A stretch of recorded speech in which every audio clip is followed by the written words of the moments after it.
Buenas noches. Mateo es un joven estudiante de ingeniería en sistemas que tiene algunas dudas sobre electrónica. Vamos a ayudarlo. ¿Cuál es la relación entre tensión eléctrica y voltaje? Ambos son el impulso que necesita una carga eléctrica para que pueda fluir por el conductor de un circuito electrónico cerrado. Sin embargo, no son similares, ya que la tensión cumple con proporcionar la corriente necesaria para el circuito y el voltaje varía dependiendo qué tipo de circuito se implemente. Veamos un ejemplo. Aquí tenemos un circuito con una resistencia, una pila y un interruptor. Estos son medidos por un amperímetro y aplicando la ley de Ohm decimos que voltaje es igual a corriente por resistencia.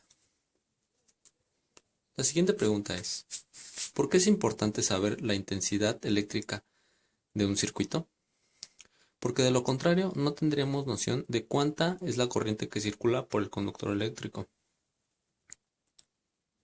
Bien, continuando con la siguiente incógnita, las unidades de medida de voltaje, intensidad de corriente y resistencia son las siguientes. Para el voltaje vamos a representarlo con una V, que significa voltios. Daremos un ejemplo. Si tenemos una corriente de 0.018946 y una resistencia de 370, podemos decir que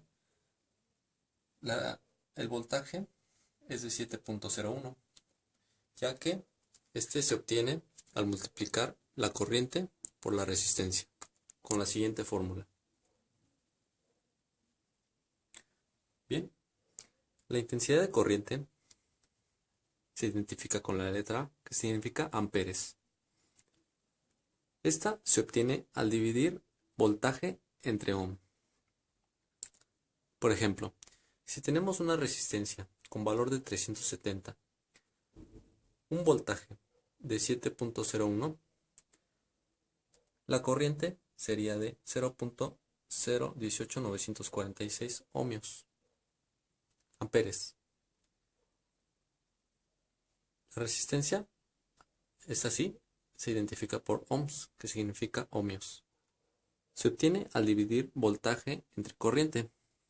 Daremos un ejemplo. Si se tiene un voltaje de 9.46 y una resistencia de 10.000, la corriente será de 0.000946 ohmios. Bueno, pues con esto concluimos las dudas que tiene el joven Mateo sobre electrónica básica. Hasta luego.